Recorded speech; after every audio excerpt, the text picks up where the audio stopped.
वासुदेवाय। ॐ नमो भगवते वासुदेवाय। ॐ सुरभ्ये नमः। ॐ सुरभ्ये नमः।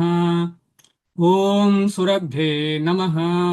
मूकं करोति वाचालं पङ्गुं लङ्घायते गिरिं यत्कृपातमहं वन्दे श्रीगुरुं दीनतारिणं श्रीचैतन्यमीश्वरं परमानन्दमाधवम्। नमो विष्णुपाद कृष्णपृष्ठाय भूतले चिन्तित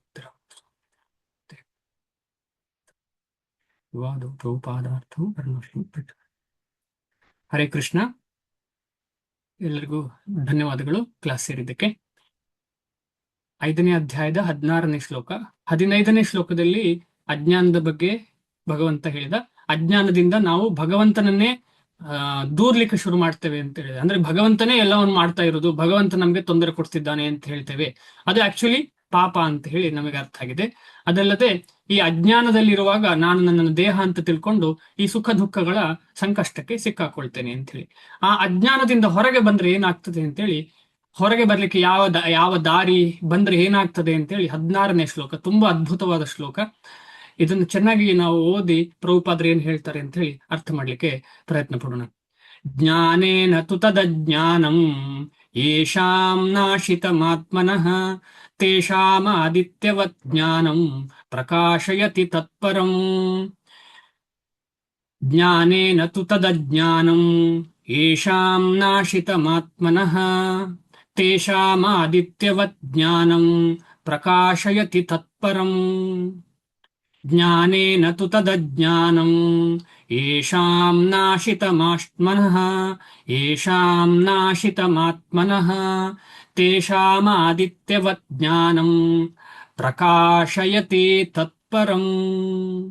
ಜ್ಞಾನೇನ ತು ತದ್ ಅಜ್ಞಾನಂ ಯೇಷಾಂ ನಾಶಿತಂ ಆತ್ಮನಃ ತೇಷಾಂ ಆದಿತ್ಯವತ್ ಜ್ಞಾನಂ ಪ್ರಕಾಶಯತಿ ತತ್ಪರಂ. ಜ್ಞಾನೇನ ಜ್ಞಾನದಿಂದ, ತು ಆದರೆ, ತತ್ ಆ, ಅಜ್ಞಾನಂ ಅಜ್ಞಾನವು, ಏಷಾಂ ಯಾರ, ನಾಶಿತಂ ನಾಶ ಮಾಡಲ್ಪಟ್ಟಿತು, ಆತ್ಮನಃ ಜೀವಿಯ, ತೇಷಾಂ ಅವರ, ಆದಿತ್ಯವತ್ ಉದಯಿಸುವ ಸೂರ್ಯನಂತೆ, ಜ್ಞಾನಂ ಜ್ಞಾನವು, ಪ್ರಕಾಶಯತಿ ಪ್ರಕಟವಾಗುತ್ತದೆ, ತತ್ಪರಂ ಕೃಷ್ಣ ಪ್ರಜ್ಞೆಯನ್ನು. ಜ್ಞಾನೇನ ತು ತದ್ ಅಜ್ಞಾನಂ ಯೇಷಾಂ ನಾಶಿತಂ ಆತ್ಮನಃ. ಈ ಅಜ್ಞಾನ ಅಂತ ಹೇಳುವಂಥದ್ದು ಏನ್ ಮಾಡ್ತದೆ, ಆತ್ಮವನ್ನ ಭಗವಂತನನ್ನ ನೆನಪು ಮಾಡ್ಲಿಕ್ಕೆ ಪ್ರಯೋಜನ ಆಗದ ಹಾಗೆ ಮಾಡ್ತದೆ. ಅಂದ್ರೆ ಭಗವಂತನ ಕಡೆಗೆ ಹೋಗದ ಹಾಗೆ ಈ ಅಜ್ಞಾನ, ಅವಿದ್ಯಾ ಶಕ್ತಿ ಅಂತ ಹೇಳುವಂಥದ್ದು ಭಗವಂತನ ಕಡೆಗೆ ಹೋಗ್ಲಿಕ್ಕೆ ಬಿಡುವುದಿಲ್ಲ.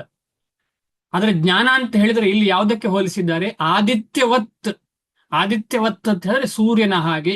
ಉದಾಹರಣೆ ಏನು ಅಂತ ಹೇಳಿದ್ರೆ, ಸೂರ್ಯ ಬೆಳಿಗ್ಗೆ ಬರುವಾಗ, ಬೆಳಿಗ್ಗೆ ಉದಯಿಸುವಾಗ, ಅಂದ್ರೆ ಸೂರ್ಯ ಉದಯ ಅಂದ್ರೆ ಉದಯ ಸಂದರ್ಭದಲ್ಲಿ, ಆ ಉದಯ ಸಂದರ್ಭದಲ್ಲಿ ಕತ್ತಲು ಇದ್ದದನ್ನ ನಿಧಾನವಾಗಿ ಒಂದೊಂದು ಚಿಕ್ಕ ಚಿಕ್ಕ ಕಿರಣ ಬಂದು ನಿಧಾನವಾಗಿ ಆ ಕತ್ತಲು ಸಂಪೂರ್ಣವಾಗಿ ಹೋಗ್ತದೆ ಸ್ವಲ್ಪ ಹೊತ್ತಾಗುವಾಗ.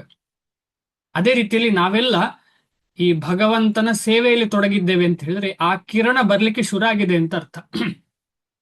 ಮಾಯಾ ಅಂಧಕಾರ ಅಂದ್ರೆ ಕೃಷ್ಣ ಅಂತ ಹೇಳಿದ್ರೆ ಪ್ರಕಾಶ, ಸಂಪೂರ್ಣವಾದ ಪ್ರಕಾಶಮಯವಾದಂತಹ ಕೃಷ್ಣ ನಮ್ಮಲ್ಲಿರುವಂತಹ ಎಲ್ಲ ಅಂಧಕಾರವನ್ನ ತೆಗಿತಾನೆ. ಅದಕ್ಕೋಸ್ಕರ ಇಲ್ಲಿ ಸೂರ್ಯನೊಟ್ಟಿಗೆ ಹೋಲಿಸಿದ್ದಾರೆ. ಪ್ರಕಾಶಯತಿ ತತ್ಪರಂ. ಆಗಲ್ಲಿ ಅಜ್ಞಾನ ಅಂತ ಹೇಳುದು ಇಲ್ವೇ ಇಲ್ಲ, ಅಂಧಕಾರ ಅಂತ ಹೇಳುವಂಥದ್ದು ಇಲ್ಲೇ ಇಲ್ಲ. ಯಾಕಂದ್ರೆ ಸ್ವಯಂ ಪ್ರಕಾಶವಾಗಿರುವಂತಹ ಭಗವಂತ ಆ ಪ್ರಕಾಶವನ್ನ ಕೊಟ್ಟು ನಮಗೆ ಏನ್ ಮಾಡ್ತಾನೆ, ನಮ್ಮಲ್ಲಿರುವ ಅಜ್ಞಾನವನ್ನೆಲ್ಲ ತೆಗಿತಾನೆ. ದದಾಮಿ ಬುದ್ಧಿ ಯೋಗಂ ತಂ ಏನ ಮಾಮುಪಯಾಂತಿ ತೇ ಅಂತ ಹೇಳಿದ್ದಾರೆ ಭಗವಂತ 10ನೇ ಅಧ್ಯಾಯದಲ್ಲಿ. ಆದ ಕಾರಣ ಈ ಜ್ಞಾನ ತುಂಬಾ ಇಂಪಾರ್ಟೆಂಟ್. ನಾವೆಲ್ಲ ಅನ್ಕೊಳ್ತೇವೆ, ಓ ಭಗವಂತನ ಜ್ಞಾನ ಅಂತ ಹೇಳಿದ್ರೆ ಇನ್ನು ತಿಳ್ಕೊಳ್ಬೇಕು. ಕರೆಕ್ಟ್, ಇನ್ನು ತಿಳ್ಕೊಳ್ಬೇಕು. ಆದ್ರೆ ಇನ್ನು ತಿಳ್ಕೊಳ್ಳುವ ಹೊತ್ತಿಗೆ ಜೊತೆಯಲ್ಲಿ ನಾವು ಸಾಧನೆ ಕೂಡ ಮಾಡ್ಬೇಕು. ಆ ಸಾಧನೆ ಅಂತ ಹೇಳಿದ್ರೆ ಭಗವಂತನ ಸೇವೆ. ಸಾಧನೆ ಅಂತ ಹೇಳಿದ್ರೆ ಸೇವೆಯ ಜೊತೆಗೆ ನಾವೇನ್ ಮಾಡ್ಬೇಕು, ಭಗವಂತನ ಬಗ್ಗೆ ತಿಳ್ಕೊಳ್ಳಿಕ್ಕೆ ಪ್ರಯತ್ನ. ಇದು ಎರಡು ಜೊತೆಯಲ್ಲಿ ಹೋಗ್ಬೇಕು. ಬರೀ ಭಗವಂತನ ಬಗ್ಗೆ ತಿಳ್ಕೊಂಡು ಸೇವೆ ಮಾಡ್ಲಿಲ್ಲ ಅಂದ್ರೆ ಏನೂ ಪ್ರಯೋಜನ ಇಲ್ಲ. ಯಾಕಂದ್ರೆ ಉದ್ದೇಶವೇ ಸೇವೆ. ಬರೀ ಜ್ಞಾನ ಇಟ್ಟುಕೊಂಡು ಏನು ಪ್ರಯೋಜನ ಇಲ್ಲ. ಆದ ಕಾರಣ ಈ ಭಗವದ್ಗೀತೆಯ ನಮ್ಮ ಅಧ್ಯಯನ ಎರಡನ್ನೂ ಕಾರ್ಯರೂಪಕ್ಕೆ ತರ್ತಾ ಉಂಟು. ಏನು? ಜ್ಞಾನ, ಭಗವಂತನ ಬಗ್ಗೆ ತಿಳಿತೇವಿದ್ದೇವೆ, ಅದರ ಜೊತೆಯಲ್ಲಿ ಭಗವಂತನ ಬಗ್ಗೆ ಮಾತಾಡೋದು, ಕೇಳುವುದು, ಅದು ಸೇವೆ. ಆದ ಕಾರಣ ನಾವು ಭಕ್ತರು ಇದನ್ನು ಜ್ಞಾನ ರೂಪದಲ್ಲಿ ತಗೊಳ್ಳದೆ ಇದನ್ನು ಸೇವಾ ರೂಪದಲ್ಲಿ ತಗೊಂಡು ನಾವೆಲ್ಲ ಭಗವಂತನ ಸೇವೆ ಮಾಡ್ತಾ ಇದ್ದೇವೆ. ತಗೊಳ್ಳುದಲ್ಲ, ಅದು ಸತ್ಯಾಸತ್ಯತೆ. ಯಾಕೆಂದ್ರೆ ಶಾಸ್ತ್ರ ಹೇಳುತ್ತೆ, ಸೇವ ಉನ್ಮುಖ ಜಿಹ್ವ ಆದವು ಅಂತ ಹೇಳಿ. ಸೇವೆ ಎಲ್ಲಿಂದ ಶುರುವಾಗ್ತದೆ ಅಂತ ಹೇಳಿದ್ರೆ ಜಿಹ್ವದಿಂದ ಶುರುವಾಗ್ತದೆ. ಜಿಹ್ವ ಮುಂತಾದವುಗಳಿಂದ, ಜಿಹ್ವದಿಂದ ಶುರುವಾಗುದು. ಜಿಹ್ವ ಅಂತ ಹೇಳಿದ್ರೆ ನಾಲಿಗೆ, ನಾಲಿಗೆಯಿಂದ ಸೇವೆ ಶುರು ಆಗ್ತದೆ ಅಂತ ಹೇಳಿ. ನಾವೆಲ್ಲ ಈಗ ಮಾತಾಡ್ತಾ ಇರುವಂತದ್ದು, ಕೇಳ್ತಾ ಇರುವಂತದ್ದು, ಡಿಸ್ಕಷನ್ ಮಾಡ್ತಾ ಇರುವಂತದ್ದು ಭಗವಂತನ ಸೇವೆ. ಅಷ್ಟು ಇಂಪಾರ್ಟೆಂಟ್. ಯಾಕಂದ್ರೆ ಆ ಸೇವೆಯಿಂದ ಮಾತ್ರ ಆ ಡೋರಿನ ಕೀ ಸಿಕ್ಕಿ ನಮಗೆ ಹೊರಗೆ ಹೋಗ್ಲಿಕ್ಕೆ ಸಾಧ್ಯ. ಸೇವೆ ಇಲ್ಲ, ಸುಮ್ಮನೆ ಜ್ಞಾನದಿಂದ ಸಾಧ್ಯ ಇಲ್ಲ, ಸಾಧ್ಯ ಇಲ್ಲ. ಆದ ಕಾರಣ ಇಲ್ಲಿ ನಾವು ನಮಗೆ ದೊರಕುವಂತಹ ಜ್ಞಾನ ಏನೆಲ್ಲ ಇದೆ, ಆ ಜ್ಞಾನ ಯಾವುದು ಜ್ಞಾನ ಮಾರ್ಗದ ಜ್ಞಾನ ಅಲ್ಲ. ಈ ಜ್ಞಾನ ಕೂಡ ಭಕ್ತಿ ಜ್ಞಾನ. ಇದು ಭಕ್ತಿಗೆ ಉಪಕಾರವಾಗುವಂತಹ ಜ್ಞಾನ, ಭಕ್ತಿಗೆ ಉಪಕಾರವಾಗುವಂತಹ ಜ್ಞಾನ. ಅದಕ್ಕೆ ರೂಪ ಗೋಸ್ವಾಮಿಗಳು ಹೇಳ್ತಾರೆ, ಅಂತಹ ಜ್ಞಾನವನ್ನು ಮಾತ್ರ ನಾವು ಉಪಯೋಗಿಸ್ಬೇಕು ಅಂತ ಹೇಳಿ. ಯಾರಿಗಾದ್ರೂ ಗೊತ್ತಾ ಶುದ್ಧ ಭಕ್ತಿ ಅಂದ್ರೆ ಏನು ಅಂತ ರೂಪ ಗೋಸ್ವಾಮಿಗಳು ಏನ್ ಹೇಳ್ತಾರೆ ಅಂತ ಹೇಳಿ? ಅನ್ಯ ಅಂತ ಹೇಳೋ ಪದದಿಂದ ಶುರು ಆಗ್ತದೆ. ಯಾರಾದ್ರೂ ಹೇಳ್ಬೋದಾ? ಯಾರಿಗಾದ್ರೂ ನೆನಪಿದ್ಯಾ? ಅನ್ಯ ಅಂತ ಹೇಳೋ ಪದದಿಂದ ಶುರು ಆಗ್ತದೆ. ಹಳೆ ಭಕ್ತರು ಅಂದ್ರೆ ತುಂಬಾ ವರ್ಷಗಳಿಂದ ಅಭ್ಯಾಸ ಮಾಡುವವರು ಇದ್ದೀರಿ ಇಲ್ಲಿ, ಯಾರಾದ್ರೂ ನೆನಪಿದ್ರೆ?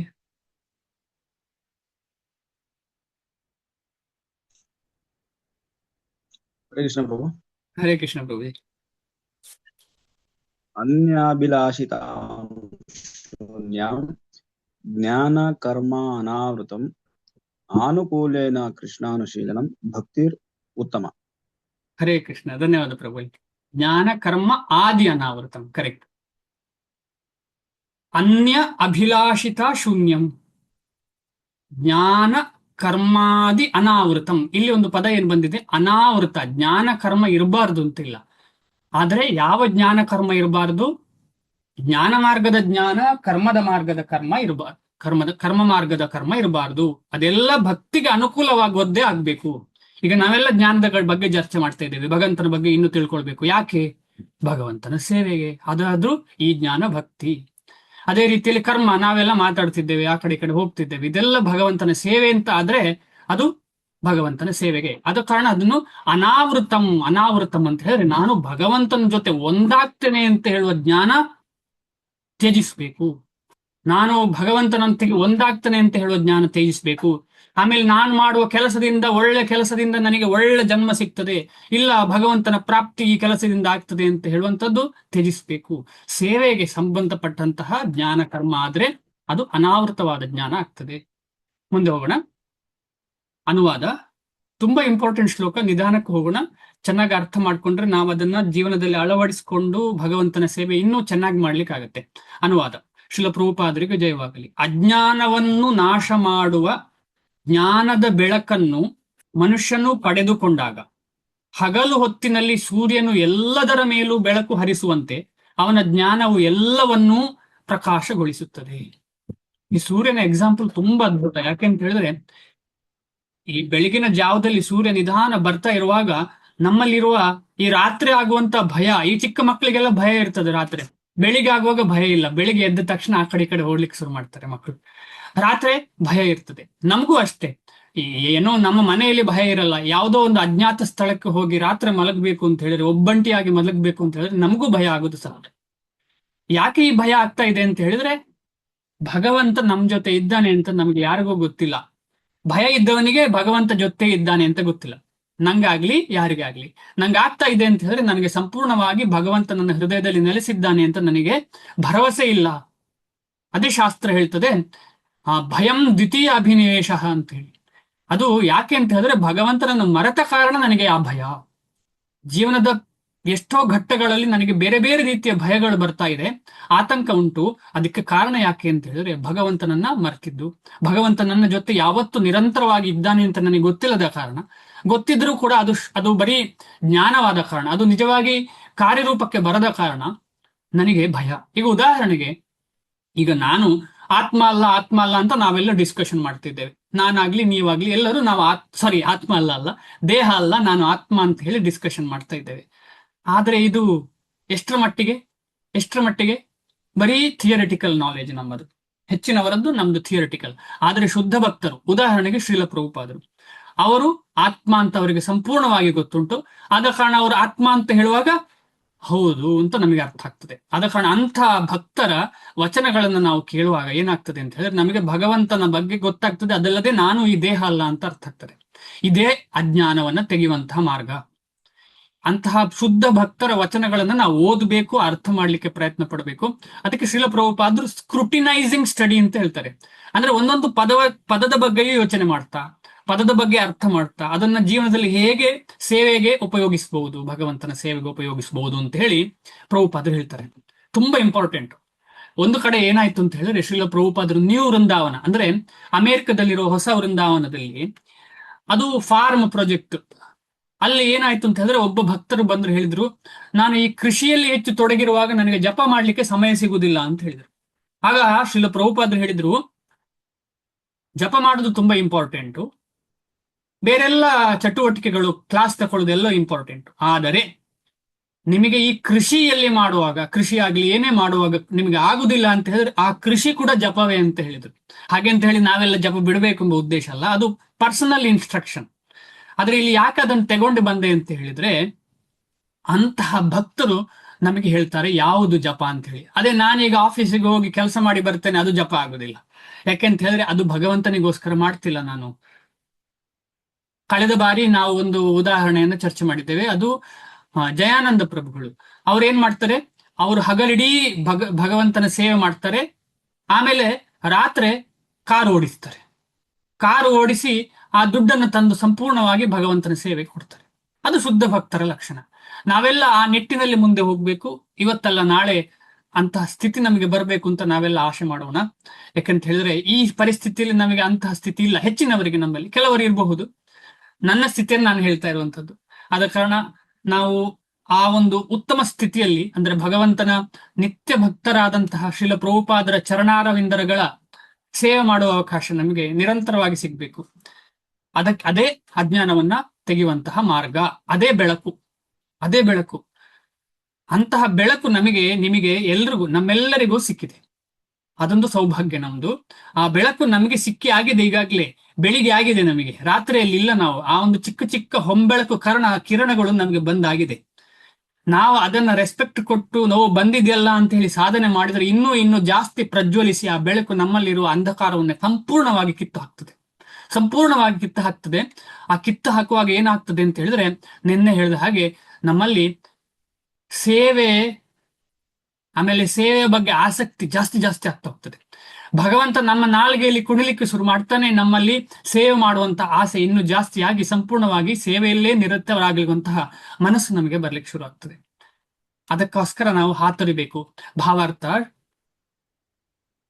ಕೃಷ್ಣನನ್ನು ಮರೆತವರು ದಿಗ್ಭ್ರಮೆಗೊಳ್ಳಲೇಬೇಕು. ಅಜ್ಞಾನದಲ್ಲಿರುವಂತಹ ಅಭಕ್ತರು ಯಾವತ್ತೂ ದಿಗ್ಭ್ರಮೆಗೆ ಒಳಗಾಗ್ತಾರೆ. ದಿಗ್ಭ್ರಮೆ ಅಂದ್ರೆ ಏನು? ದಿಕ್ ಅಂದ್ರೆ ಏನು? ದಿಕ್ ಅಂದ್ರೆ ಕನ್ನಡದಲ್ಲಿ ನಮಗೆಲ್ಲ ಎಲ್ಲ ದಿಕ್ಕುಗಳು. ಭ್ರಮೆ ಅಂತ ಹೇಳಿದ್ರೆ ನಮಗೆ ಗೊತ್ತು, ಓ ಅದು ಆ ದಿಕ್ಕ ಈ ದಿಕ್ಕ, ಅಲ್ಲಿಗೆ ಹೋಗುದಾ ಇಲ್ಲಿಗೆ ಹೋಗುದಾ ಕನ್ಫ್ಯೂಷನ್. ಈಗ 2 ರೋಡ್ ಇದ್ರೆ ಇದು ಆ ಕಡೆ ಹೋಗುದಾ ಈ ಕಡೆ ಹೋಗುದಾ? ಈಗ ಏನೋ ನಮಗೆ ನಾರ್ತ್ ಯಾವುದು ಸೌತ್ ಯಾವುದು ಅಂತ ಗೊತ್ತಾಗುವಂಥದ್ದು ಇದೆ. ಮುಂಚೆ ಕಷ್ಟ ಆಗ್ತಿತ್ತಲ್ವಾ, ಆಗ ಕನ್ಫ್ಯೂಷನ್. ಆದ್ರೆ ಜ್ಞಾನಿಗೆ ಗೊತ್ತುಂಟು ಸೂರ್ಯ ಬೆಳಗುವ ಕಡೆ ಯಾವುದು, ಸೂರ್ಯ ಅಸ್ತಮಾನ ಕಡೋದು ಎಲ್ಲಿ, ಎಲ್ಲ ಗೊತ್ತಿತ್ತು. ಆದ್ರೆ ಅಜ್ಞಾನಿಗೆ ಏನೋ ಸೂರ್ಯ ಎಲ್ಲಿ ಬೆಳಗಾಗ್ತಾನೋ ಗೊತ್ತಿಲ್ಲ ಅಂತ, ಗೊತ್ತಿಲ್ಲದವನಿಗೆ ದಾರಿ ಎಲ್ಲಿ ಅಂತ ಗೊತ್ತಿಲ್ಲ, ಕನ್ಫ್ಯೂಷನ್. ಅದಕ್ಕೆ ದಿಕ್ ಭ್ರಮೆ ಅಂದ್ರೆ ಕನ್ಫ್ಯೂಷನ್. ಯಾವ ದಿಕ್ಕಿಗೆ ಹೋಗುದು ಅಂತಲೇ ಗೊತ್ತಾಗ್ತದೆ ಯಾರಿಗೆ? ಜ್ಞಾನ ಇಲ್ಲದವನಿಗೆ. ಆದ್ರೆ ಕೃಷ್ಣ ಪ್ರಜ್ಞೆಯಲ್ಲಿ ಇರುವವನಿಗೆ ಅದೇ ನಿಜವಾದ ಜ್ಞಾನ, ಎಲ್ಲಿಗೆ ಹೋಗುದು ಅಂತ ಗೊತ್ತುಂಟು. ಅದು ಎಲ್ಲಿಗೆ ಹೋಗುದು? ಆ ದಾರಿ ಭಗವಂತನ ಕಡೆಗೆ, ಭಗವಂತನ ಸೇವೆ ಕಡೆಗೆ. ನಮ್ಮ ಪ್ರತಿಯೊಂದು ಹೆಜ್ಜೆ ಭಗವಂತನ ಸೇವೆ ಆಗ್ಬೇಕು ಅಂತ ಹೇಳಿ ಭಗವತ್ಪಾದ ಶಂಕರಾಚಾರ್ಯರು ಹೇಳ್ತಾರೆ. ಕರ್ಮ ಅಪಿ ಏಕಂ ತಸ್ಯ ದೇವಸ್ಯ ಸೇವಾ ಅಂತೇಳಿ.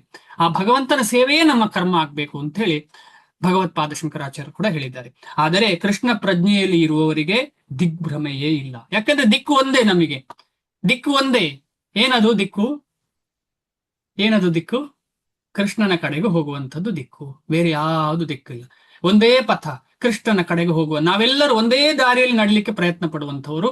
ಯಾಕೆಂತ ಹೇಳಿದ್ರೆ ನಾವೆಲ್ಲರೂ ಒಂದೇ ಮನಸ್ಸು, ಒಂದೇ ಮನಸ್ಸು, ಅಲ್ಲಿ ಇಲ್ಲಿ ಏನಿಲ್ಲ ನಮ್ದು. ಯಾವುದು ಒಂದೇ ಮನಸ್ಸು? ಭಗವಂತನ ಕಡೆಗೆ ಹೋಗುವಂಥದ್ದು, ಭಗವಂತನ ಸೇವೆ ಮಾಡುವಂಥದ್ದು ನಮ್ಮೆಲ್ಲರ ಮನಸ್ಸು.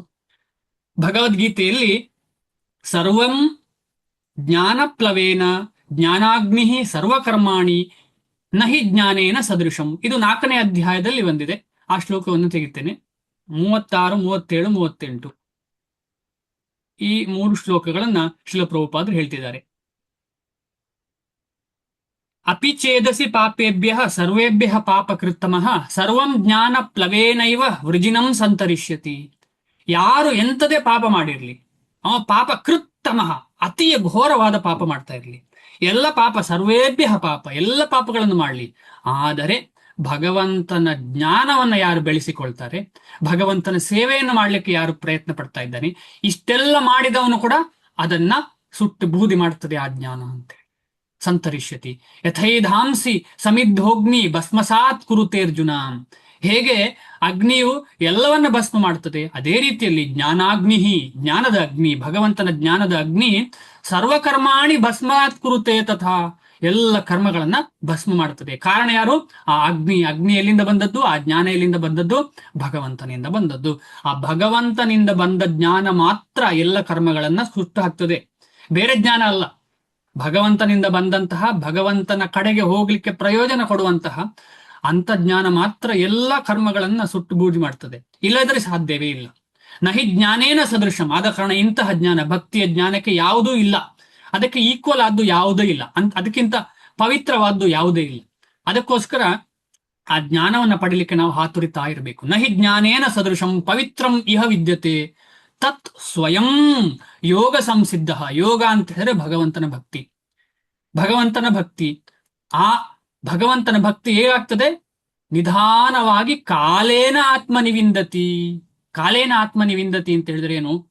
ನಾನು ಈಗ ಜಪ ಮಾಡ್ಲಿಕ್ಕೆ ಶುರು ಮಾಡಿದ್ದೇನೆ, ನಾಳೆ ನನಗೆ ಭಗವಂತನ ಪ್ರಾಪ್ತಿ ಆಗ್ಬೇಕು ಅಂತ ನಾವು ಚಿಂತನೆ ಮಾಡ್ತಿದ್ದೇವೆ. ಆದ್ರೆ ನಮಗೆ ಗೊತ್ತಿಲ್ಲ ಈಗಾಗ್ಲೇ ಶುರುವಾಗಿದೆ ಆ ಪ್ರೊಸೆಸ್, ನಮ್ಮ ಆ ಕರ್ಮ ಎಲ್ಲ ತೊಡೆದು ಹಾಕ್ತಾ ಇದೆ ಅದು ಅಂತ ನಮಗೆ ಗೊತ್ತಿಲ್ಲ. ಯಾಕೆ ಅಂತ ಹೇಳಿದ್ರೆ ನಾವೇನ್ ಅನ್ಕೊಳ್ತಿದ್ದೇವೆ, ನಿನ್ನೆ ನಾವು ಹುಟ್ಟಿದ್ದು ಅಂತ ಹೇಳಿ. ಆದ್ರೆ ನಮ್ಮ ಕರ್ಮ ಜನ್ಮ ಜನ್ಮಾಂತರಗಳಿಂದಿದೆ, ಅದು ಒಂದೇ ದಿವಸದಲ್ಲಿ ಹೇಗೆ ಹೋಗ್ಲಿಕ್ಕೆ ಸಾಧ್ಯ? ಭಗವಂತನ ಇಚ್ಛೆ ಇದ್ರೆ ಅದು ಒಂದೇ ದಿವಸದಲ್ಲಿ ಹೋಗ್ತದೆ. ಅದೇ ರೀತಿಯಲ್ಲಿ ಉದಾಹರಣೆ, ಸೂರ್ಯನ ಉದಾಹರಣೆ ಇದೆಯಲ್ಲ, ಸೂರ್ಯ ಒಂದೇ ದಿವಸ ಬಂದ ಮೇಲೆ ನಿಲ್ತಾನ? ಈಗ ಬೆಳಿಗ್ಗೆ ಬ್ರಾಹ್ಮ ಮುಹೂರ್ತದಲ್ಲಿ ನಿಧಾನವಾಗಿ ಕಿರಣ ಬರುವಾಗ ನಮಗೇನು ಫುಲ್ ಪ್ರಜ್ವಲ ಆಗಿರ್ತದ? ಮಧ್ಯ 12 ಗಂಟೆ ನೆತ್ತಿಯಲ್ಲಿರುವಂತಹ ಸೂರ್ಯನ ಹಾಗೆ ಇರ್ತದ? ಇಲ್ಲ. ಅದೇ ರೀತಿಯಲ್ಲಿ ಸಮಯ ಬೇಕು. ಆ ಸಮಯ ಅಂತ ಹೇಳುವಂಥದ್ದು ಈ ಲೋಕದಲ್ಲಿ ಇರುವವರೆಗೆ ಆ ಸಮಯಕ್ಕೆ ಬದ್ಧರಾಗಿರ್ತೇವೆ ನಾವು. ಆದ ಕಾರಣ ನಾವು ಬದ್ಧ ಜೀವಿಗಳು. ಆದರೆ ನಿತ್ಯ ಮುಕ್ತರಾದವರು ಆ ಸಮಯಕ್ಕೆ ಬದ್ಧರಾಗ್ಲಿಲ್ಲ. ಶ್ರೀಲ ಪ್ರಭುಪಾದರೇ ಉದಾಹರಣೆಗಳು. ಶ್ರೀಲ ಪ್ರಭುಪಾದರು ವಿಮಾನದಲ್ಲಿ ಪ್ರಯಾಣ ಮಾಡಿ ಯಾವುದೋ ಒಂದು ದೇಶಕ್ಕೆ ಹೋಗಿದ್ದಾರೆ ಅಂತ ಹೇಳಿದ್ರೆ, ಅಲ್ಲಿ ಈಗ ಜೆಟ್ ಲ್ಯಾಗ್ ಅಂತ ಹೇಳ್ತಾರಲ್ಲ, ಅವರಿಗೆ ಜೆಟ್ ಲ್ಯಾಗ್ ಅಂತ ಆಗ್ತಾನೆ ಇರ್ಲಿಲ್ಲ. ಅವರು ಇಲ್ಲಿಂದ ಮಧ್ಯರಾತ್ರಿ 12 ಗಂಟೆಗೆ ಹೊರಟಿದ್ದಾರೆ ಅಂತ ಹೇಳಿದ್ರೆ, ಅಲ್ಲಿ ಮಧ್ಯರಾತ್ರಿ ತಲುಪಿದ್ದಾರೆ ಅಂತ ಇಟ್ಟುಕೊಂಡ್ರೆ ಬೆಳಿಗ್ಗೆ ಮಂಗಳಾರತಿಗೆ ಅವ್ರು ರೆಡಿ, ನಿದ್ದೆ ಇಲ್ಲ, ಏನಿಲ್ಲ, ಮಂಗಳಾರತಿಗೆ ಅವರು ಅಟೆಂಡ್ ಆಗ್ತಿದ್ರು. ಅವರದ್ದು ಕಾರ್ಯಚಟುವಟಿಕೆ, ಬುಕ್ ಟ್ರಾನ್ಸ್ಲೇಷನ್ ಮಾಡುದು ಮಧ್ಯರಾತ್ರಿ 2 ಗಂಟೆಗೆ, ಅದೆಲ್ಲ ನಿರಂತರವಾಗಿ ನಡೀತಾ ಇರುತ್ತೆ. ಯಾಕಂತ ಹೇಳಿದ್ರೆ ಅವರಿಗೆ ಕಾಲದ ಪ್ರಭಾವ ಇರಲಿಲ್ಲ, ಅವರ ಚಟುವಟಿಕೆಗಳಿಗೆ ಕಾಲದ ಪ್ರಭಾವ ಇರಲಿಲ್ಲ. ಮುಂದೆ ಹೋಗ್ತಿದ್ದೀನಿ. ಜ್ಞಾನಕ್ಕೆ ಯಾವಾಗಲೂ ಬಹು ಗೌರವ. ವಿದ್ಯಾ ದದಾತಿ ವಿನಯಂ, ಆದ ಕಾರಣ ವಿದ್ಯೆಗೆ ಯಾವತ್ತು ಗೌರವ. ಈಗ ಗೌರವ ಸಿಗುವುದು ಹೇಗೆ ಅಂತ ಹೇಳಿ ಶಾಸ್ತ್ರ ಹೇಳುತ್ತೆ. 5 ರೀತಿಯಲ್ಲಿ ಒಬ್ಬ ಗೌರವವನ್ನ ಸಂಪಾದಿಸ್ತಾನೆ. ಯಾವ್ದಾದ್ರು ಯಾರಿಗಾದ್ರೂ ಗೊತ್ತಾ? 5 ರೀತಿಯಲ್ಲಿ. ಅದು ಎಲ್ಲವೂ ವದಿಂದ ಶುರು ಆಗ್ತದೆ. ವಿ ಅಂತ ಹೇಳುವಂಥದ್ದು ಒಂದು, ಅದರಲ್ಲಿ ವದಿಂದ ಶುರು ಆಗ್ತದೆ. ಸುಬ್ರಹ್ಮಣ್ಯ ಪ್ರಭುಗಳೇ ಹೇಳ್ತೀರಾ? ಇಲ್ಲ. ಹೇಗೆ ಒಬ್ಬ ವ್ಯಕ್ತಿಗೆ ಗೌರವ ಸಿಗ್ತದೆ? ನಾನು ಭಕ್ತಿಯ ಬಗ್ಗೆ ಮಾತಾಡ್ತಿಲ್ಲ ಈಗ. ನಿರಂತರವಾಗಿ ಈಗ ನಾವೆಲ್ಲ ಗೌರವ ಸಂಪಾದಿಸ್ತೇವೆ ಅಂತ ಹೇಳಿದ್ರೆ ಏನು ಕಾರಣ? ಹೇಗೆ? ಯಾರಿಗಾದ್ರೂ ಗೊತ್ತಾ? 5 ರೀತಿಯಲ್ಲಿ. ಓಕೆ. ವಸ್ತ್ರೇಣ. ವಸ್ತ್ರೇಣ ಅಂತ ಹೇಳಿದ್ರೆ ಬಟ್ಟೆ. ನಮ್ಮ ಬಟ್ಟೆ, ನಾವು ಹೇಗೆ ಬಟ್ಟೆ ಹಾಕಿದ್ದೇವೆ ಅದಕ್ಕೆ ಅನುಗುಣವಾಗಿ ನಮಗೆ ಗೌರವ ಸಿಗ್ತದೆ. ಎಷ್ಟು ಚೆನ್ನಾಗಿ ನಾವು ಬಟ್ಟೆ ಹಾಕಿ ಶುದ್ಧವಾದ ಶುಭ್ರವಾದಂತಹ ದೇಹವನ್ನ ತೋರಿಸದೇ ಇರುವಂತಹ ಬಟ್ಟೆಯನ್ನು ಹಾಕಿದ್ರೆ ನಮಗೆ ಗೌರವ. ಈಗ ಅದು ಪರಿಸ್ಥಿತಿ ಬದಲಾವಣೆ ಆಗಿದೆ, ನಮಗೆಲ್ಲ ಗೊತ್ತು. ಗೌರವ ಎಲ್ಲಿ ಸಿಗ್ತಿದೆ? ಅರ್ಧ ಬಟ್ಟೆ ಹಾಕಿದವರಿಗೆ ಗೌರವ ಸಿಗ್ತಾ ಇದೆ. ಅದು ಕಲಿಯ ಪ್ರಭಾವ. ಆದ್ರೆ ಶಾಸ್ತ್ರ ಪ್ರಕಾರ, ಸನಾತನ ಧರ್ಮದ ಪ್ರಕಾರ ವಸ್ತ್ರೇಣ ಅಂತ ಹೇಳಿದ್ರೆ ಶುಭ್ರವಾದಂತಹ ದೇಹವನ್ನ ಮುಚ್ಚುವಂತಹ ವಸ್ತ್ರ. ವಪುಷ, ವಪುಷ ಅಂತ ಹೇಳಿದ್ರೆ ದೇಹದ ನಡವಳಿಕೆ. ಸಪೂರ ಇದ್ದಾನೆ, ದಪ್ಪ ಇದ್ದಾನೆ ಅಲ್ಲ, ಆ ದೇಹವನ್ನ ಹೇಗೆ ಗಂಭೀರವಾಗಿ ಇಟ್ಕೊಂಡಿರ್ತಾನೆ ಅವ. ಗಂಭೀರವಾಗಿ, ಏನೋ ಮಕ್ಕಳಾಟ ಮಾಡುವಂಥವನಲ್ಲ ಅವನು. ದೇಹದಿಂದ ಸುಮ್ಮನೆ ಆ ಕಡೆ ಈ ಕಡೆ ಮಕ್ಕಳಾಗಿ ಹಾರುವವನಲ್ಲ. ದೇಹವನ್ನ ಗಂಭೀರ ಸ್ಥಿತಿಯಲ್ಲಿ ಭಗವತ್ ಪ್ರಜ್ಞೆಯನ್ನ ಬೆಳೆಸಲಿಕ್ಕೆ ದೇಹವನ್ನ ಉಪಯೋಗಿಸುವವನು. ವಸ್ತ್ರೇಣ ವಪುಷ. ಆಮೇಲೆ ವಾಚ, ಯಾವ ರೀತಿಯಲ್ಲಿ ಅವನು ಮಾತಾಡ್ತಾನೆ. ಬಾಯಿ ತೆರೆದ್ರೆ ಹೊಲಸು ಬರ್ತದ, ಒಳ್ಳೇದು ಬರ್ತದ. ಶ್ರೀಲ ಪ್ರಭುಪಾದರು ಹೇಳ್ತಾರೆ, ಎಷ್ಟೊತ್ತಿಗೆ ಎಷ್ಟೊತ್ತು ಮಾತಾಡದೇ ಇರ್ತಾನೆ ಅಷ್ಟರವರೆಗೆ ಗೊತ್ತಾಗುತ್ತಿಲ್ಲ. ಈಗ ಒಂದು ತೊದಲು ನುಡಿ ಕೆಲವರಿಗೆ ಇರ್ತದಲ್ಲ. ತೊದಲು ನುಡಿ ಅಂತ ಹೇಳಿದ್ರೆ ಮಾತಾಡುವಾಗ ಮಧ್ಯೆ ಮಧ್ಯೆ ಕಟ್ಟಾಗೋದು. ಅಂತವರು ವರಾನ್ವೇಷಣೆ ಅಂದ್ರೆ ವಧು ನೋಡ್ಲಿಕ್ಕೆ ಹೋಗ್ತಾರೆ, ಹೆಣ್ಣು ನೋಡ್ಲಿಕ್ಕೆ ಹೋಗ್ತಾರೆ ಅಂತ ಹೇಳಿದ್ರೆ, ಆ ಹೆಣ್ಣು ಮಾತಾಡುವಾಗ, ಹೆಣ್ಣು ಕೇಳುವಾಗ ಅಥವಾ ಮನೆಯವರು ಕೇಳುವಾಗ ಇವರು ಮಾತಾಡ್ಲಿಲ್ಲ ಅಂದ್ರೆ ತೊಂದರೆ ಇಲ್ಲ. ಎಲ್ಲಿಯಾದ್ರೂ ಬಾಯಿ ಬಿಟ್ಟ ತಾರೆ ಗೊತ್ತಾಗ್ಬಿಡ್ತು, ಇವನು ತೊದಲು ಮಾತಾಡ್ತಾನೆ. ಅದೇ ರೀತಿಯಲ್ಲಿ ಎಲ್ಲಿ ಅಜ್ಞಾನ ಇದೆ, ಬಾಯಿ ಬಿಟ್ರೆ ಗೊತ್ತಾಗ್ತದೆ ಅಜ್ಞಾನ ಇದೆ ಅಂತ ಹೇಳಿ. ಆದ ಕಾರಣ ನಾವು ಅರ್ಥ ಮಾಡ್ಕೊಳ್ಬಹುದು, ಜ್ಞಾನ ಅಜ್ಞಾನವನ್ನು ಹೇಗೆ ಗೊತ್ತಾಗ್ತದೆ ನಮಗೆ, ಈ ವಾಚದಿಂದ. ವಾಚ ಅಂತ ಹೇಳಿದ್ರೆ ಮಾತು. ಆದ ಕಾರಣ ಕೃಷ್ಣ ಪ್ರಜ್ಞೆ ಬೆಳೆಸಿಕೊಳ್ಳಿಕ್ಕೆ ನಾವೆಲ್ಲ ಪ್ರಯತ್ನ ಪಡ್ತಾ ಇದ್ದೇವೆ. ಆದ ಕಾರಣ ನಾವೆಲ್ಲರೂ ಈ ನಾಲಗೆಯನ್ನ ಭಗವಂತನ ನಾಮಸ್ಮರಣೆಗೆ, ಭಗವಂತನ ಬಗ್ಗೆ ತಿಳ್ಕೊಳ್ಳಿಕ್ಕೆ, ಹೇಳಲಿಕ್ಕೆ ಪ್ರಯತ್ನ ಆದಷ್ಟು ಎಷ್ಟಾಗತ್ತೆ ಅಷ್ಟು. ಒಂದೇ ದಿವಸದಲ್ಲಿ ಬದಲಾವಣೆ ಆಗ್ಲಿಕ್ಕೆ ಸಾಧ್ಯ ಇಲ್ಲ, ಎಷ್ಟಾಗತ್ತೋ ಅಷ್ಟು ಪ್ರಯತ್ನ ಪಡೋಣ. ವಸ್ತ್ರೇಣ ವಪುಷ ವಾಚ ವಿದ್ಯೆಯ ವಿನಯೇನ ಚ.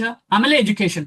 ಈಗ ಮಟೀರಿಯಲಿ ಆದ್ರೂ ಕೂಡ, ಭೌತಿಕವಾಗಿ ಆದ್ರೂ ಕೂಡ, ನಮ್ಮ ಮನೆಯಲ್ಲಿ ಮಗ ಇಂಜಿನಿಯರು, ಮಗ ಚಿಕ್ಕ ಮಗ ಏನು ಪ್ರಯೋಜನ ಇಲ್ಲ, ಓದ್ತಾ ಇಲ್ಲ, ಏನು ದಡ್ಡ ಶಿಖಾಮಣಿ ಅಂತ ಹೇಳ್ತೇವೆ. ಯಾಕೆ? ವಿದ್ಯೆಗೆ ಗೌರವ. ಅದು ಪ್ರಾಪಂಚಿಕವಾದ ವಿದ್ಯೆ ಆಗ್ಲಿ ಗೌರವ. ಆಧ್ಯಾತ್ಮಿಕದಲ್ಲಿ ಏನು ವಿದ್ಯೆ ಅಂತ ಹೇಳಿದ್ರೆ ಸೇವೆ. ಸೇವೆಗೆ ಜಾಸ್ತಿ ಗೌರವ.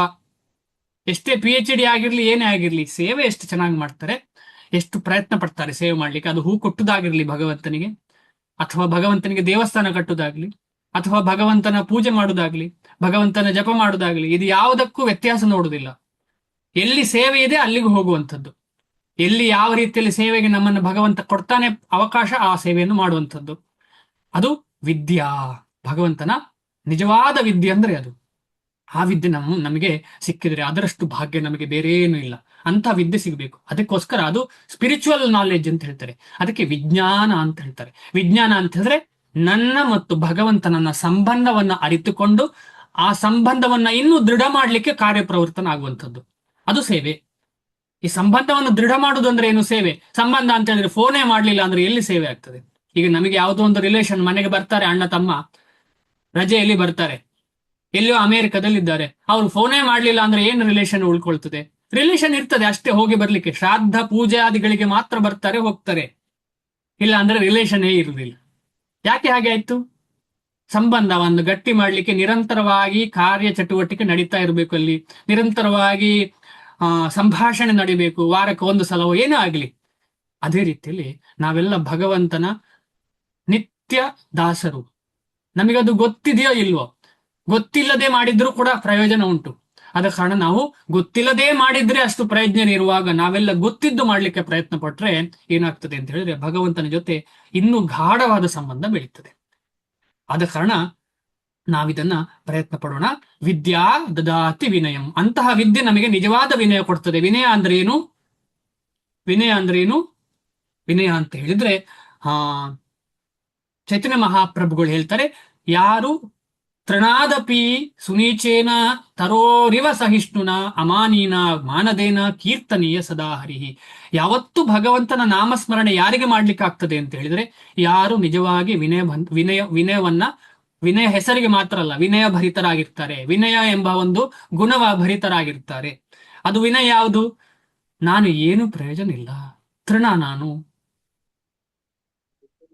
ಆಮೇಲೆ ನಾನು ತೃಣ, ಆಮೇಲೆ ನನಗಿಂತ ಬೆಟರ್ ಮರ. ಯಾಕಂದ್ರೆ ಎಂತ ಬಿಸಿಲಿಗೂ ಕೂಡ ಅದೇನು ಚೆಂತ ಇಲ್ಲ. ಅದಕ್ಕೆ ಯಾರಾದ್ರೂ ಕಡಿದ್ರೂ ಅದು ಅಳುವುದಿಲ್ಲ, ಏನು ಮಾಡುದಿಲ್ಲ. ಅಳ್ತಾ ಉಂಟು, ನಮಗೆ ಗೊತ್ತಾಗುದಿಲ್ಲ ಅಷ್ಟೇ. ಅಳ್ತಾ ಇರ್ತದೆ. ಈಗ ಯಾರೋ ಒಬ್ರು ರಿಸರ್ಚ್ ಮಾಡಿದ್ದಾರೆ, ಈ ಸಸಿಗಳಿಗೆ ಅದಕ್ಕೆ ನಿತ್ಯ ನೀರು ಹಾಕುವವನು 1-2 ಕಿಲೋಮೀಟರ್ ಇಂದ ದೂರ ಇರುವಾಗಲೇ ಅದಕ್ಕೆ ಗೊತ್ತಾಗ್ತದಂತೆ ಒಂದೆರಡು ಕಿಲೋಮೀಟರ್ ದೂರ ಇರುವಾಗಲೇ ಗೊತ್ತಾಗ್ತದೆ. ಹಸುಗಳಿಗೆ, ದನಗಳಿಗೆ ಎಲ್ಲ ಕರೆಕ್ಟ್, ಅದ್ರ ವೃಕ್ಷಗಳಿಗೆ ಇತ್ತು ಅಂತ ನನಗೆ ಗೊತ್ತಿಲ್ಲ, ವೃಕ್ಷಗಳಿಗೂ ಗೊತ್ತಾಗ್ತದೆ ಅಂತ ಹೇಳ್ತಾರೆ.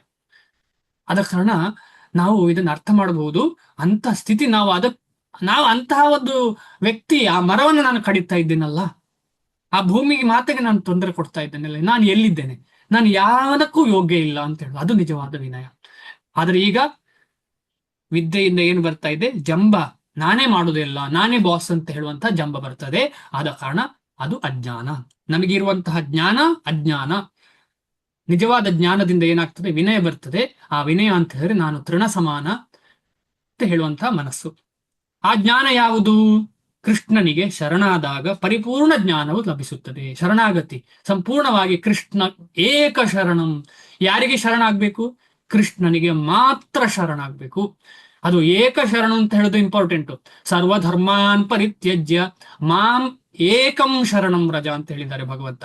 ಬೇರೆ ಯಾರಿಗೂ ಹೇಳಿಲ್ಲ ಅಲ್ಲಿ ಹೋಗಿ ಶರಣರಾಗು, ಇಲ್ಲಿ ಹೋಗಿ ಶರಣರಾಗು, ಅಲ್ಲಿ ಶರಣಾಗತನಾಗು ಅಂತ ಹೇಳಿಲ್ಲ. ನನ್ನನ್ನು ಶರಣಾಗು ಅಂತ ಹೇಳ್ತಾ ಇದ್ದಾನೆ. ಇಲ್ಲದ್ರೆ ಭಗವಂತ ಹೇಳ್ಬೋದಿತ್ತಲ್ಲ, ಇಲ್ಲಿ ಇಷ್ಟೆಲ್ಲ ವೈಷ್ಣವರಿದ್ದಾರೆ, ಭೀಷ್ಮಾದಿಗಳಿದ್ದಾರೆ, ಅವರಿಗೆ ಹೋಗಿ ಶರಣರಾಗುವ ನೀನು ಅಂತ. ಇಲ್ಲ, ಮಾಮೇಕಂ ಶರಣಂ ರಜ ಅಂತ ಹೇಳಿದ್ದಾರೆ. ಆದ ಕಾರಣ ಯಾರು ಕೃಷ್ಣನಿಗೆ ಸಂಪೂರ್ಣವಾಗಿ ಶರಣಾಗಿದ್ದಾರೋ ಅಂಥವರಿಗೆ ಈ ಪರಿಪೂರ್ಣವಾದಂತಹ ಜ್ಞಾನ ಲಭಿಸುತ್ತದೆ. ಆ ಪರಿಪೂರ್ಣ ಜ್ಞಾನ ಅಂತ ಹೇಳಿದ್ರೆ ಅದರ ಒಂದು ಲಕ್ಷಣ ಹೇಗೆ ಅಂತ ಹೇಳಿದ್ರೆ ಸೇವೆಯಲ್ಲಿ ತೊಡಗುವಂಥದ್ದು. ಭಗವದ್ಗೀತೆಯ 7ನೇ ಅಧ್ಯಾಯದ 19ನೇ ಶ್ಲೋಕದಲ್ಲಿ ಹೇಳಿರುವಂತೆ ಬಹೂನಾಂ ಜನ್ಮನಾಮಂತೆ ಜ್ಞಾನವಾನ್ ಮಾಂ ಪ್ರಪದ್ಯತೆ ವಾಸುದೇವ ಸರ್ವಮಿತಿ ಸಮಹಾತ್ಮ ಸುದುರ್ಲಭ. ಅಂತಹ ಮಹಾತ್ಮ ಯಾರು? ಭಗವಂತನೇ ಎಲ್ಲ ಅಂತ ತಿಳ್ಕೊಳ್ಳೋನು ದುರ್ಲಭ. ಅಂದ್ರೆ ಹುಡುಕಿದ್ರು ಕಷ್ಟ ಸಿಗುವಂಥದ್ದು. ಈಗ ನೀವೆಲ್ಲ ಹೇಳ್ಬೋದು, ಎಷ್ಟೋ ಇದ್ದಾರಲ್ಲ ಅಂತ ಹೇಳಿ, ಆದ್ರೆ ಇದರಲ್ಲಿ ಪರ್ಫೆಕ್ಷನ್ ಸಿಗ್ಲಿಕ್ಕೆ ನಾವು ಇನ್ನೂ ಕಾಯ್ಬೇಕಾಗ್ತದೆ. ನಾವೆಲ್ಲ ಈ ದಾರಿಯಲ್ಲಿ ಇದ್ದೇವೆ ವಿನಃ ಪರ್ಫೆಕ್ಷನ್ ಇಲ್ಲ. ಯಾಕೆಂತ ಹೇಳಿದ್ರೆ ನಮಗೆ ಗೊತ್ತಿಲ್ಲ ನಾವು ಎಷ್ಟು ವೀಕ್ ಅಂತ ಹೇಳಿ. ನಮಗೆ ಗೊತ್ತಿದೆ, ಆದ್ರೆ ಗೊತ್ತಿಲ್ಲದೇ ಇರಬಹುದು ಕೂಡ ವೀಕ್ ಎಷ್ಟು ಅಂತ ಹೇಳಿ. ಆದ ಕಾರಣ ಈ ಒಂದು ಅವಕಾಶ ಸಿಗುವುದು ಬಹುನಾಂ ಜನ್ಮನಾಂ ಅಂತೆ. ಯಾರಿಗೆ? ಅಂತ ಭಗವಂತನ ಬಗ್ಗೆ ಜ್ಞಾನ ಪಡೆದ್ರು ಕೂಡ ಎಷ್ಟೋ ಜನ್ಮಗಳು ತಗೊಳ್ಬೇಕಾಗ್ತದೆ ಭಗವಂತನ ಸೇವೆ ದೊರಕಲಿಕ್ಕೆ. ಅಷ್ಟು ಸುಲಭ ಸಿಗುದಿಲ್ಲ ಭಗವಂತನ ಸೇವೆ. ಭಗವಂತನ ಸೇವೆ ಅಷ್ಟು ಸುಲಭ ಸಿಗ್ಲಿಕ್ಕೆ ಸಾಧ್ಯವೇ ಇಲ್ಲ.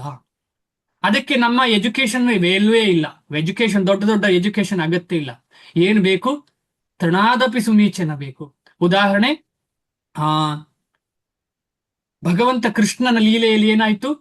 ಕುಚೇಲ ಅವನಿಗೆ ಏನಾದ್ರೂ ದೊಡ್ಡ ಎಜುಕೇಶನ್ ಇತ್ತ? ಇಲ್ಲ, ಸ್ವಲ್ಪ ಎಜುಕೇಶನ್. ಅದು ಕೂಡ ಕೃಷ್ಣನ ಜೊತೆ ಸ್ವಲ್ಪ ಕಲ್ತಿದ್ದಾನೆ, ಅದರಲ್ಲಿ ಏನು ದೊಡ್ಡ ಕಲ್ತಿಲ್ಲ. ಎಜುಕೇಶನ್ ಇರ್ಲಿ ಅಂತ ಇಟ್ಕೊಳ್ಳೋಣ, ಆದ್ರೆ ದಾರಿದ್ರ್ಯ ಇತ್ತು. ಆ ದಾರಿದ್ರ್ಯವನ್ನ ನೋಡಿದ್ನ ಭಗವಂತ? ಇಲ್ಲ. ಕಟ್ಟಿಕೊಂಡು ಬಂದಂತಹ ಆ ಒಂದು ಅವಲಕ್ಕಿಯನ್ನ, ಅದು ಕೂಡ ಚೆನ್ನಾಗಿರ್ಲಿಲ್ಲ, ಬಟ್ಟೆ ಇಲ್ಲ, ಗಲೀಜಾಗಿರುವಂತಹ ಬಟ್ಟೆಯಲ್ಲಿ ಕಟ್ಕೊಂಡು ಬಂದಿದ್ದ, ಅದನ್ನ ಭಗವಂತ ಸ್ವೀಕರಿಸಿದ. ಯಾಕೆ ಸ್ವೀಕರಿಸಿದ? ಯಾಕೆ ಸ್ವೀಕರಿಸಿದ ಅಂತ ಹೇಳಿದ್ರೆ, ಸಂಪೂರ್ಣವಾಗಿ ಕುಚೇಲನಿಗೆ ತನ್ನ ಹೃದಯದಲ್ಲಿ ಭಗವಂತನೇ ಟಾಪ್ ಮೋಸ್ಟ್ ಅಂತ ಹೇಳುವಂತ ಭರವಸೆ ಖಂಡಿತವಾಗಿತ್ತು. ಕೃಷ್ಣನಿಗಿಂತ ಮಿಗಿಲಾದವ ಯಾರೂ ಇಲ್ಲ ಅಂತ ಹೇಳಿ ಖಂಡಿತವಾಗಿ ಗೊತ್ತಿತ್ತು.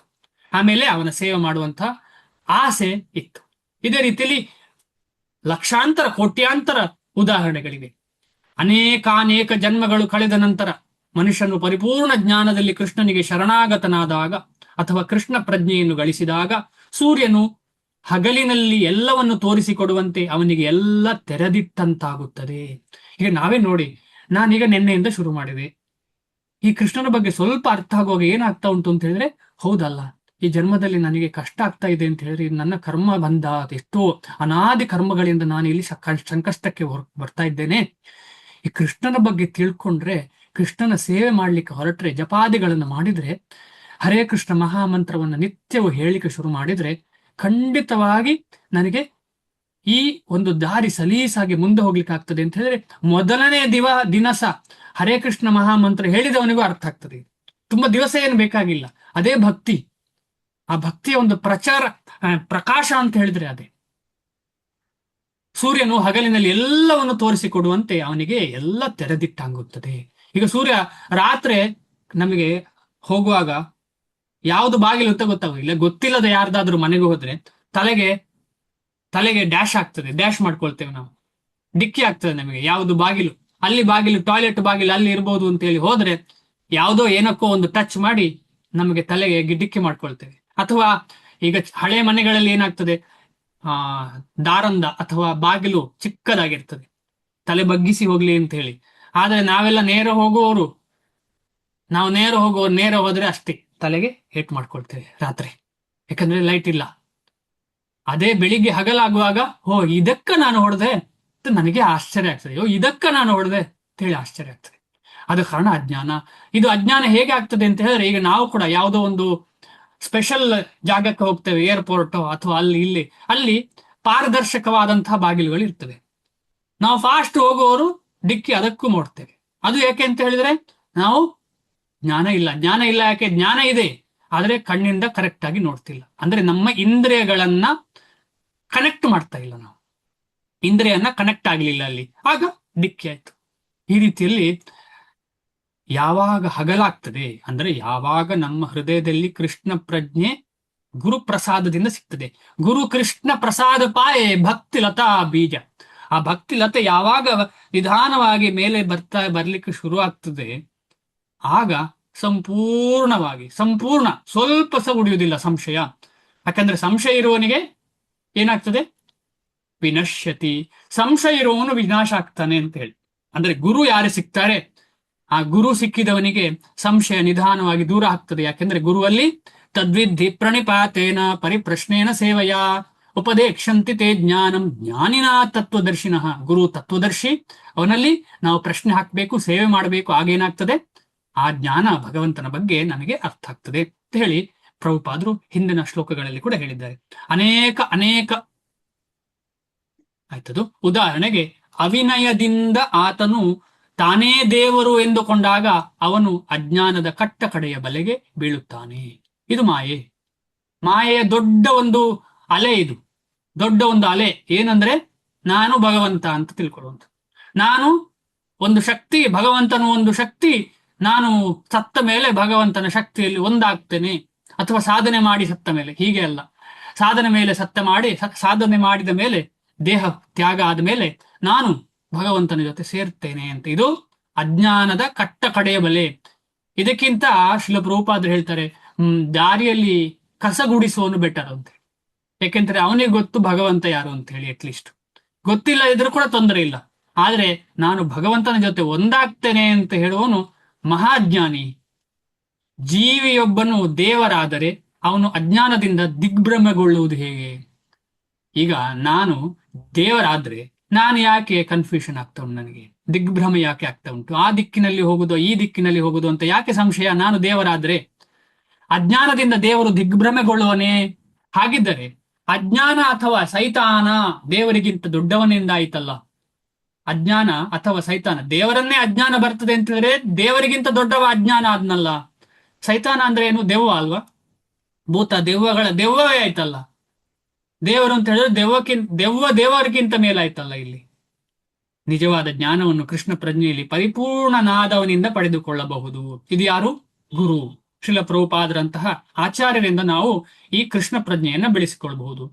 ಪ್ರವರ್ತಮಾನ ಆಚಾರ್ಯರುಗಳು, ಆಮೇಲೆ ಶ್ರೀಲ ಪ್ರಭುಪಾದರು, ಆಮೇಲೆ ಅವರ ಹಿಂದೆ ಬಂದಂತಹ ಎಲ್ಲ ಆಚಾರ್ಯರು, ಭಕ್ತಿ ಸಿದ್ಧಾಂತ ಸ್ವಾಮಿ ಶ್ರೀಲ ಪ್ರಭುಪಾದರು.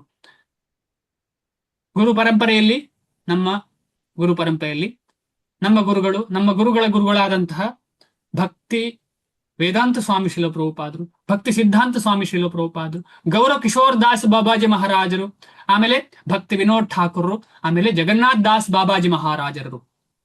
ಈ ರೀತಿಯಲ್ಲಿ ಷಡ್ ಗೋಸ್ವಾಮಿಗಳು, ಹೀಗೆ ಚೈತನ್ಯ ಮಹಾಪ್ರಭುಗಳು, ಆಮೇಲೆ ಬ್ರಹ್ಮ, ಆಮೇಲೆ ಕೃಷ್ಣ. ಈ ರೀತಿಯಲ್ಲಿ ನಮ್ಮ ಗುರು ಪರಂಪರೆ ಬಗ್ಗೆ ನಾವು 4ನೇ ಅಧ್ಯಾಯ ಮಾಡುವಾಗ ಓದಿದ್ದೇವೆ.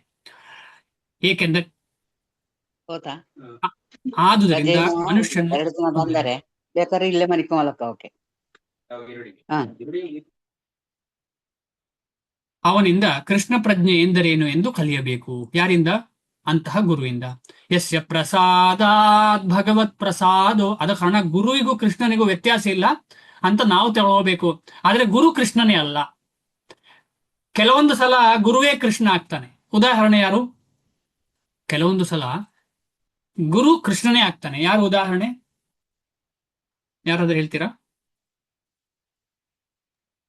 ಅರ್ಜುನನಿಗೆ ಹಾ, ಕೃಷ್ಣ ಗುರುವಾಗಿದ್ದಾನೆ. ಮತ್ತೆ ಬೇರೆ ಭಾಗವತದಲ್ಲಿ ಕೇಳಿರ್ತೀರಿ. ಕಪಿಲ ಮುನಿ. ಹಾ, ಕಪಿಲ ಮುನಿ. ಈ ರೀತಿಯಲ್ಲಿ ಉದಾಹರಣೆಗಳಿವೆ. ಕೃಷ್ಣನೇ ಗುರುವಾಗಿ ಬರುವುದು. ಆದ್ರೆ ಎಲ್ಲಾ ಗುರುಗಳು ಕೃಷ್ಣ ಅಲ್ಲ. ಆದ್ರೆ ನಾವು ಕೃಷ್ಣ ಅಂತ ತಗೊಳ್ಬೇಕು. ಗುರು ಯಾವತ್ತೂ ನನ್ನನ್ನು ನಾನು ಕೃಷ್ಣ ಅಂತ ಹೇಳ್ಕೊಳ್ಳುವುದಿಲ್ಲ. ಆದುದರಿಂದ ಮನುಷ್ಯನು ನಿಜವಾದ ಗುರುವನ್ನು ಹುಡುಕಿ ಪಡೆಯಬೇಕು. ಇದೇ ತುಂಬಾ ಇಂಪಾರ್ಟೆಂಟ್.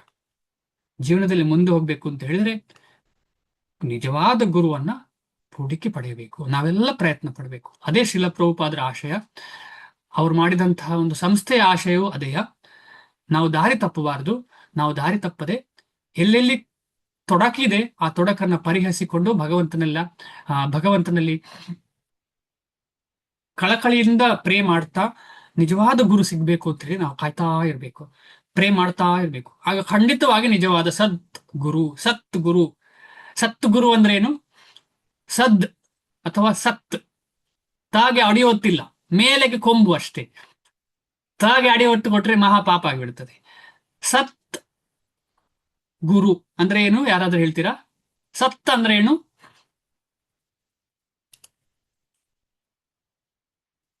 ಸತ್ ಅಂದ್ರೆ ಏನು?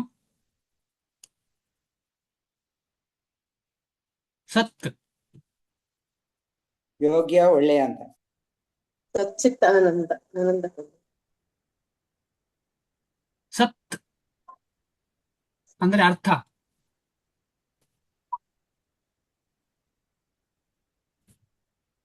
ಒಳ್ಳೆಯ ಅಂತ ಅನಿಸ್ತದೆ. ಪರಮ ಸತ್ಯ ಯಾರು? ಆದ್ರೆ ಒಳ್ಳೆಯವ ಅಂತ ತಕೊಳ್ಳೋ. ಒಳ್ಳೆಯವ ಅಂದ್ರೆ ಯಾರು? ಕೃಷ್ಣ. ಅವನನ್ನು ತಿಳ್ಕೊಂಡವನೇ ಗುರು. ಆದ ಕಾರಣ ಅವನು ಸತ್ ಗುರು ಅಥವಾ ಸದಾಚಾರ ಸತ್ ಗುರು. ಆಮೇಲೆ ಈ ರೀತಿಯಲ್ಲಿ ಆ ಸತ್ತು ಅಂತ ಹೇಳುದು ಭಗವಂತನಿಗೆ ಸಂಬೋಧನೆ ಮಾಡುವಂಥದ್ದು. ಅವನನ್ನ ಯಾರು ತಿಳ್ಕೊಂಡಿದ್ದಾನೆ ಸಂಪೂರ್ಣವಾಗಿ ಅವನೇ ಗುರು. ಅದಕ್ಕೆ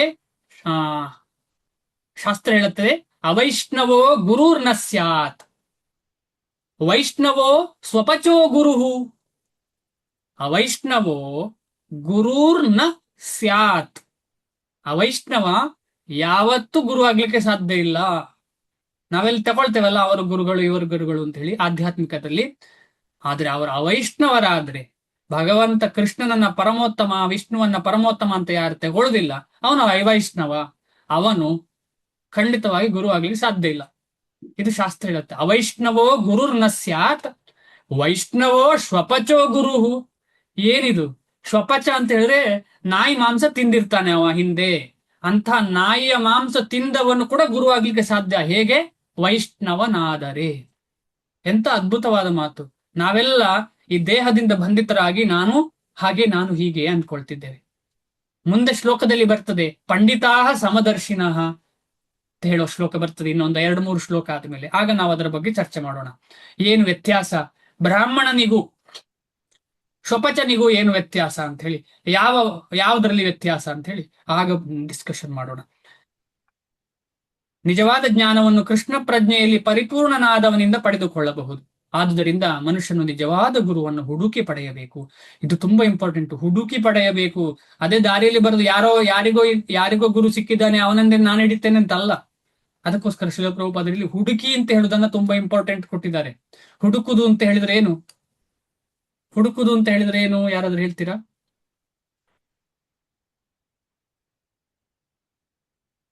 ಹುಡುಕುದು ಅಂದ್ರೆ ಏನು? ಅನ್ವೇಷಣೆ ಮಾಡೋದು. ಅನ್ವೇಷಣೆ ಅಂದ್ರೆ ಏನು? ಈಗ ಉಂಗುರ ಮದುವೆಗೆ ಹೋಗಿದ್ದೇವೆ, ಉಂಗುರ ಬಿದ್ದಿದೆ, ಎಲ್ಲಿ ಬಿದ್ದಿದೆ ಅಂತ ಗೊತ್ತಿಲ್ಲ. ಏನ್ ಮಾಡ್ತೇವೆ ನಾವು? ಅಥವಾ ಪರ್ಸ್ ಕಳ್ಕೊಂಡಿದ್ದೇವೆ, ಏನ್ ಮಾಡ್ತೇವೆ? ಅಷ್ಟು ಟೆನ್ಷನ್ ಆಗ್ತದೆ.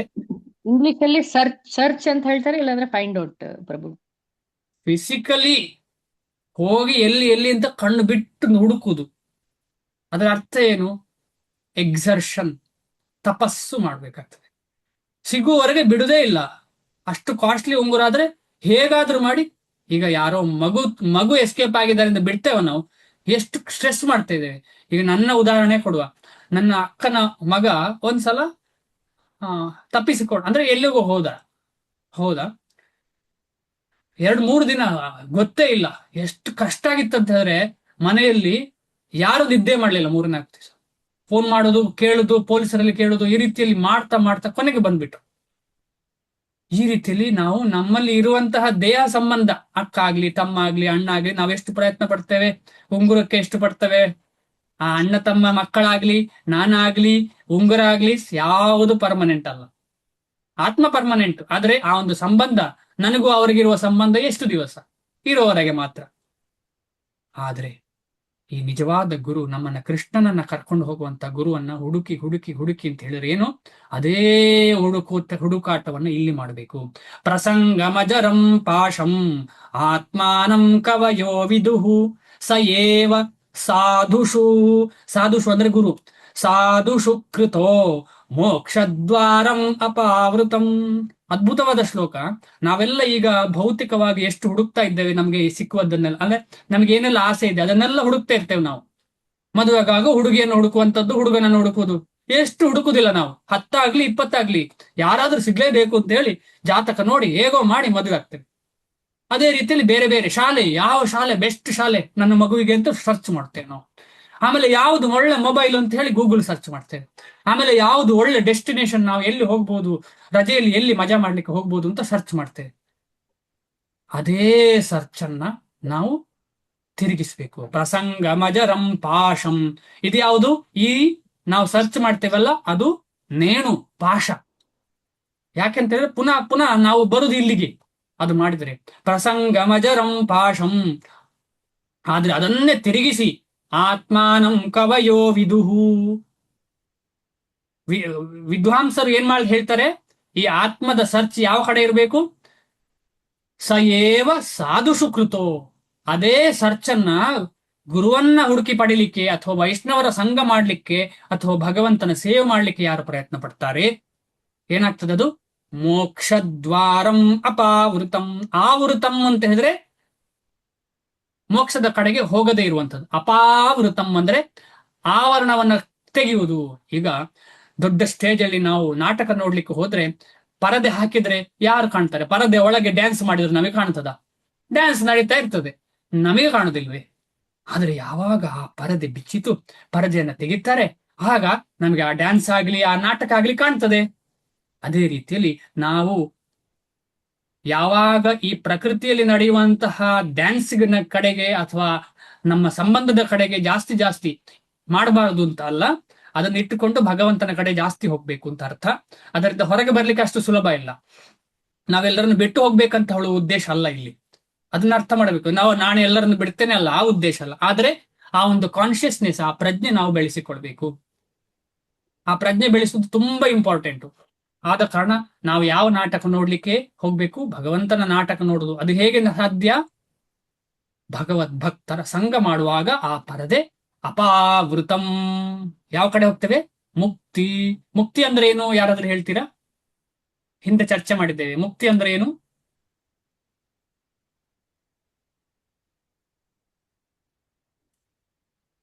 ಮುಕ್ತಿ ಅಂದ್ರೆ ಜನನ ಮರಣ ಚಕ್ರದಿಂದ ಸಾಗುತ್ತದೆ. ಜನನ ಮರಣ ಚಕ್ರದಿಂದ ಅಲ್ಲ. ಅದು ಕರೆಕ್ಟ್ ನೀವು ಹೇಳಿದ್ದು. ಆದ್ರೆ ನಾವು ಭಕ್ತಿಯ ಉದ್ದೇಶದಿಂದ ಕೇಳುವಂತಹ ಪ್ರಶ್ನೆ ಇದು. ಕೃಷ್ಣ ನಮಗೆ ಎಲ್ಲಿ ಹಾಕ್ತಾನೋ ಅಲ್ಲಿ ನಾವು ಇರುವಂತದ್ದು ಮುಕ್ತಿ. ಕೃಷ್ಣ ನಮ್ಮನ್ನ ಎಲ್ಲಿ ಹಾಕ್ತಾನೆ, ನಾವು ಅಲ್ಲಿ ಇರುವುದು ಅಂದ್ರೆ ಈಗ ಮುಂದಿನ ಜನ್ಮದಲ್ಲಿ ಒಳ್ಳೆ ಒಳ್ಳೆ ಇದು, ಈಗ ನಿಮ್ ತರ ಭಕ್ತರಿಗೆಲ್ಲ ಇನ್ನು ಭಕ್ತರು ಮಾಡುವಂತ ಇದು ಕೊಡುವಂತದ್ದು, ಹಾಗೆಲ್ಲ ಅದು ಅಂದ್ರೆ ಪ್ರಭುಪಾದ್ರ ಹಾಗೆ ಅಲ್ವಾ? ಕರೆಕ್ಟ್. ಅದು ಕರೆಕ್ಟ್ ಮಾತ್ರ ಹೇಳಿದ್ದು. ಅಂದ್ರೆ ಭಗವಂತನ ಸೇವೆ ನಿರಂತರವಾಗಿ ಸಿಗುವುದೇ ಮುಕ್ತಿ. ಮುಕ್ತಿ ಅಂದ್ರೆ ಏನು? ಅನ್ಯಥಾರೂಪಂ ಸ್ವರೂಪೇಣ ಅವಸ್ಥಿತಿ. ನಮ್ಮ ಸ್ವರೂಪ ಏನು? ನಮ್ಮ ಸ್ವರೂಪದಲ್ಲಿ ಸ್ಥಿತರಾಗುವುದಕ್ಕೆ ಮುಕ್ತಿ ಅಂತ ಹೇಳುದು. ಸ್ವರೂಪ ಏನು? ಯಾರಾದ್ರೂ ಹೇಳಿ, ಸ್ವರೂಪ ನಮ್ದು ಏನು? ಕೃಷ್ಣನ ದಾಸರ ದಾಸರ ದಾಸ. ಹಾ, ನಮ್ಮ ಸ್ವರೂಪ ಏನು ಅಂತ ಹೇಳಿದ್ರೆ ನಿತ್ಯ ದಾಸ. ಜೀವೇರ ಸ್ವರೂಪ. ರವಿಕಲಾ ಮಾತಾಜಿ ಹೇಳಿ. ಜೀವೇರ ಸ್ವರೂಪ ನಿತ್ಯ ಕೃಷ್ಣನ ದಾಸ. ನಿತ್ಯ ದಾಸ. ಹರೇ ಕೃಷ್ಣ. ಹಾ, ಧನ್ಯವಾದ ಮಾತಾಜಿ. ಜೀವದ ಸ್ವರೂಪ ಏನು ಅಂತ ಹೇಳಿದ್ರೆ ಕೃಷ್ಣನ ದಾಸ ಅಷ್ಟೇಯಾ?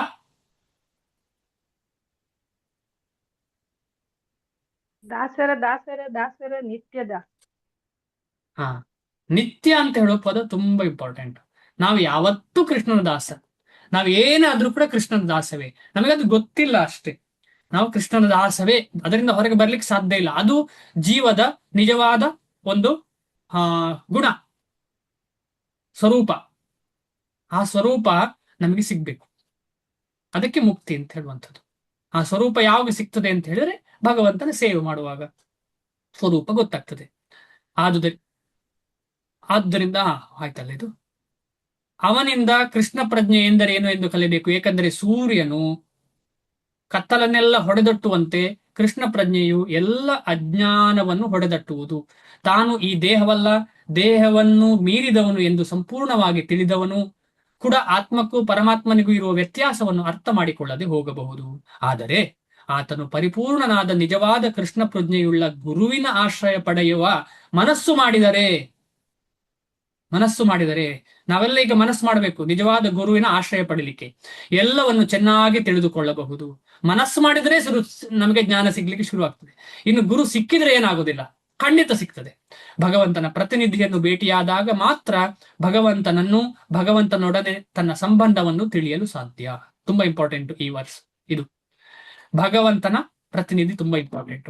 ಭಗವಂತನ ಪ್ರತಿನಿಧಿಗೆ ಸಾಮಾನ್ಯವಾಗಿ ಭಗವಂತನಿಗೆ ಸಲ್ಲಿಸುವ ಎಲ್ಲ ಗೌರವವು ಸಲ್ಲುತ್ತದೆ. ಏಕೆಂದರೆ ಆತನಿಗೆ ದೇವರ ವಿಷಯ ಗೊತ್ತು. ಆದರೆ ಆತನು ತಾನೇ ದೇವರೆಂದು ಎಂದೂ ಹೇಳಿಕೊಳ್ಳುವುದಿಲ್ಲ. ಇದರ ಬಗ್ಗೆ ಮಾತಾಡಿದ್ದೇವೆ ಈಗಾಗಲೇ. ದೇವರಿಗೂ ಜೀವಿಗೂ ಇರುವ ವ್ಯತ್ಯಾಸವನ್ನು ತಿಳಿದುಕೊಳ್ಳಬೇಕು. ಆದ್ದರಿಂದಲೇ ಶ್ರೀಕೃಷ್ಣನು 2ನೇ ಅಧ್ಯಾಯದಲ್ಲಿ ನತ್ವೇವಾಹಂ ಜಾತು ನಾಸಂ ನತ್ವಂ, ಅದು ಕೇಳಿದಿರಲ್ಲ.